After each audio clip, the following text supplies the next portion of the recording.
ന്യൂസിന്റെ ഈ മണിക്കൂറിലെ പ്രധാന വാർത്തകളിലേക്ക് മാന്യ പ്രേക്ഷകർക്ക് സ്നേഹ സ്വാഗതം. ആദ്യ ബലാത്സംഗ കേസിൽ പാലക്കാട് MLA രാഹുൽ മാങ്കൂട്ടത്തിന് മുൻകൂർ ജാമ്യം. ഹൈക്കോടതി സിംഗിൾ ബെഞ്ചാണ് ജാമ്യം അനുവദിച്ചത്. സാക്ഷികളെ സ്വാധീനിക്കരുതെന്നടക്കം കർശന ഉപാധികളോടെയാണ് മുൻകൂർ ജാമ്യം അനുവദിച്ചിരിക്കുന്നത്. തുടർച്ചയായി 3 ദിവസം ചോദ്യം ചെയ്യലിന് ഹാജരാകണമെന്നതാണ് ഉപാധികളിൽ ഒന്ന്. രാവിലെ 10 മണി മുതൽ വൈകിട്ട് 4 മണി വരെയാണ് ചോദ്യം ചെയ്യുക. ശേഷി പരിശോധനയ്ക്ക് വിധേയനാകണം. പരാതിക്കാരിയെയോ മറ്റ് സാക്ഷികളെയോ സ്വാധീനിക്കരുത്.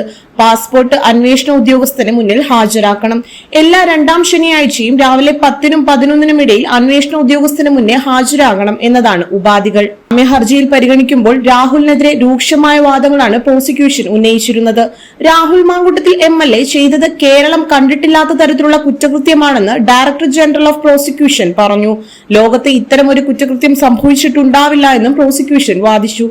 രാഹുൽ മാങ്കൂട്ടത്തിനെതിരെ സമാന സ്വഭാവമുള്ള 3 കേസുകൾ രജിസ്റ്റർ ചെയ്തുവെന്നും പ്രോസിക്യൂഷൻ ചൂണ്ടിക്കാട്ടി.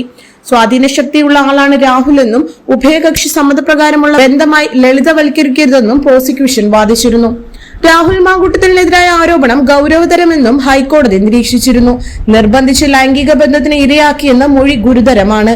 എന്തിന് പാലക്കാട് പോയി എന്നതിന് പരാതിക്കാരിക്ക് വിശദീകരണവുമുണ്ട്.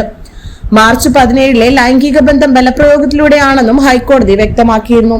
രാഹുൽ മാങ്കൂട്ടത്തിൽ ആത്മഹത്യാ ഭീഷണി മുഴക്കിയതുകൊണ്ടാണ് ഗർഭചിത്രം നടത്തിയതെന്നും ഗർഭചിത്രം നടത്താൻ രാഹുൽ മാങ്കൂട്ടത്തിൽ പരാതിക്കാരിയെ നിർബന്ധിച്ചു എന്നതുമാണ് കോടതി നിരീക്ഷിച്ചത്. കുട്ടി വേണമെന്ന് രാഹുൽ മാങ്കൂട്ടത്തിൽ ആവശ്യപ്പെട്ടിട്ടുണ്ട് എന്നും ഇതിന് വാട്സ്ആപ്പ് ചാറ്റ് തെളിവായി ഉണ്ടെന്നും ഹൈക്കോടതി നിരീക്ഷിച്ചു.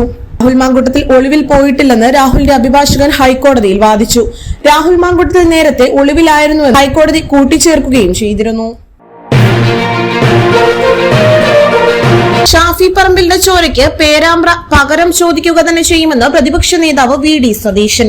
UDF പൊതുയോഗ യാത്രയ്ക്ക് പേരാമ്പ്രയിൽ നൽകിയ സ്വീകരണത്തിൽ സംസാരിക്കുകയായിരുന്നു അദ്ദേഹം. 100-ലധികം സീറ്റുകളുമായി അധികാരത്തിൽ വരുമ്പോൾ പേരാമ്പ്രയും വിജയിക്കും. ഷാഫിയെ മർദ്ദിക്കാനായി കൂട്ടുനിന്ന ഉദ്യോഗസ്ഥർ ചെവിയിൽ നുള്ളിക്കോ. ഞങ്ങൾ വന്നാൽ ഒരാളെയും വെറുതെ വിടില്ല. ഞങ്ങളുടെ കുഞ്ഞുങ്ങളെയും സഹോദരങ്ങളെയും തല്ലിച്ചതയ്ക്കാൻ കൂട്ടുനിന്നവർക്കെല്ലാം കൃത്യമായ മറുപടി ഉണ്ടാകും. പ്രവർത്തകരുടെ വികാരം ഉൾക്കൊണ്ടാണ് പറയുന്നത്. ആക്രമത്തിന്റെയും കൊലവിളിയുടെയും ഭാഷയാണ് CPIM-ന്റേതെന്നും VD സതീശൻ പറഞ്ഞു. രക്തസാക്ഷികളുടെ കുടുംബം പോലും വെറുക്കുന്ന പാർട്ടിയായി പിണറായി വിജയന്റെ CPIM മാറി. കേരളത്തിലെ CPIM-ന് രക്തസാക്ഷി ഉണ്ടാകുന്നത് ലോട്ടറി അടിക്കുന്നത് പോലെയാണിപ്പോൾ. അവരുടെ പേരിൽ ഫണ്ട് പിരിച്ച് അടിച്ചു മാറ്റുക, അത് ചോദ്യം ചെയ്ത് ഉത്തമനായ കമ്മ്യൂണിസ്റ്റുകാരനെ പുറത്താക്കുക. ഇതാണ് കേരളത്തിലെ കമ്മ്യൂണിസത്തിലെ വൈരുദ്ധ്യാത്മക ഭൗതികവാദം. അഭിമന്യുവിന്റെയും വിഷ്ണുവിന്റെയും രക്തസാക്ഷി ഫണ്ടുകൾ അടിച്ചു മാറ്റി. CPIM-കാരായ വിഷ്ണുവിന്റെ കുടുംബം കോൺഗ്രസിൽ ചേർന്നെന്നും VD സതീശൻ പറഞ്ഞു. കേന്ദ്ര നയങ്ങൾക്കെതിരെ സംയുക്ത ട്രേഡ് യൂണിയനുകൾ നടത്തുന്ന 24 മണിക്കൂർ ദേശീയ പണിമുടക്കിനെ വിമർശിച്ച് കോൺഗ്രസ് നേതാവും തിരുവനന്തപുരം MP-യുമായ ശശി തരൂർ. ഇന്നത്തെ ഭാരത് ബന്ദ് യഥാർത്ഥത്തിൽ മറ്റൊരു കേരള ബന്ദ് മാത്രമായി ഒതുങ്ങിയെന്നത് ഖേദകരമായൊരു വൈരുദ്ധ്യമാണെന്ന് തരൂർ പറഞ്ഞു. ഇന്ത്യയുടെ മറ്റു ഭാഗങ്ങൾ ഇത്തരം നിർബന്ധിത തടസ്സപ്പെടുത്തലുകൾക്ക് അപ്പുറത്തേക്ക് വളർന്നപ്പോൾ അസംഘടിതരായ ഭൂരിപക്ഷത്തിന് മേൽ സംഘടിത ന്യൂനപക്ഷം നടത്തുന്ന ഈ അതിക്രമത്തിനു മുന്നിൽ കേരളം മാത്രം ഇപ്പോഴും ബന്ദിയാക്കപ്പെട്ടിരിക്കുകയാണെന്ന് അദ്ദേഹം ഫേസ്ബുക്കിൽ കുറിച്ചു. ഫാക്ടറികൾക്കുള്ളിൽ നിന്നും നമ്മുടെ തെരുവുകളിലേക്കും വീടുകളിലേക്കും വ്യാപിച്ച തീവ്ര യൂണിയൻ പ്രവർത്തനം മൂലം കേരളത്തിന്റെ സൽപ്പേരിന് ഇതിനകം തന്നെ മങ്ങലേറ്റു കഴിഞ്ഞു. ലോകവും ഇന്ത്യയുടെ മറ്റു ഭാഗങ്ങളും തള്ളിക്കളഞ്ഞ കാലാഹരണപ്പെട്ട സമരരീതികൾ പിന്തുടർന്നുകൊണ്ട് ആധുനികവും നിക്ഷേപക സൗഹൃദവുമായ ഒരു ലക്ഷ്യസ്ഥാനമായി മാറാൻ നമുക്ക് കഴിയില്ല, തരൂർ കുറിപ്പിൽ പറയുന്നു.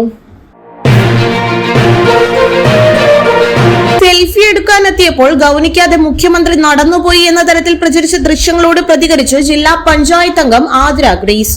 താൻ സെൽഫി എടുക്കാൻ ശ്രമിച്ചതല്ലെന്നും മുഖ്യമന്ത്രിയുടെ അടുത്ത് പോയത് നിവേദനം സമർപ്പിക്കാൻ വേണ്ടിയാണെന്നും വെള്ളറട ഡിവിഷനിൽ നിന്നുള്ള LDF അംഗമായ ആതിര പറയുന്നു. കഴിഞ്ഞ ദിവസം കുമ്പിച്ചൽ കടവ് പാലത്തിന്റെ ഉദ്ഘാടന സമ്മേളനം കഴിഞ്ഞ് മടങ്ങുന്ന സമയത്ത് വേദിയിൽ വെച്ചായിരുന്നു സംഭവം. ഞാൻ സെൽഫി എടുക്കാൻ പോയതല്ല. മൊബൈലിലുള്ള നിവേദനം കാണിച്ചുകൊണ്ട് മുഖ്യമന്ത്രിയുമായി സംസാരിക്കാനാണ് ശ്രമിച്ചത്. എന്നാൽ നല്ല തിരക്കുണ്ടായിരുന്നതിനാൽ സംസാരിക്കാൻ സാധിച്ചില്ല. മുൻപും മുഖ്യമന്ത്രിയെ കണ്ട് സംസാരിച്ചിട്ടുണ്ട്. നിവേദനവുമായി ബന്ധപ്പെട്ട കാര്യം സംസാരിക്കാനായി മുഖ്യമന്ത്രിയെ കാണും, ആതിര പറയുന്നു. വീഡിയോ പ്രചരിച്ച പശ്ചാത്തലത്തിൽ മുഖ്യമന്ത്രി പിണറായി വിജയൻ ആതിരയെ ഫോണിൽ ബന്ധപ്പെടുമെന്നാണ് വിവരം. ആതിര മുഖ്യമന്ത്രിയുടെ അടുത്ത് എത്തുന്നതിന് മുൻപ് ഒരു ഗ്രാമപഞ്ചായത്ത് പ്രസിഡന്റ് തോമസ് മംഗലശ്ശേരി സമർപ്പിക്കാൻ ശ്രമിച്ച നിവേദനങ്ങളും മുഖ്യമന്ത്രി ഏറ്റുവാങ്ങിയില്ല. പകരം ഡ്യൂട്ടിയിൽ ഉണ്ടായിരുന്നവരെ ഏൽപ്പിക്കുകയായിരുന്നു. ഈ മണിക്കൂറിലെ പ്രധാന വാർത്തകൾ ഇവിടെ അവസാനിക്കുന്നു. വരും മണിക്കൂറിൽ പുത്തൻ പുതിയ വാർത്തകളുമായി PMTV ന്യൂസ് നിങ്ങൾക്കൊപ്പമാണ്. മറക്കാതെ കാണുക.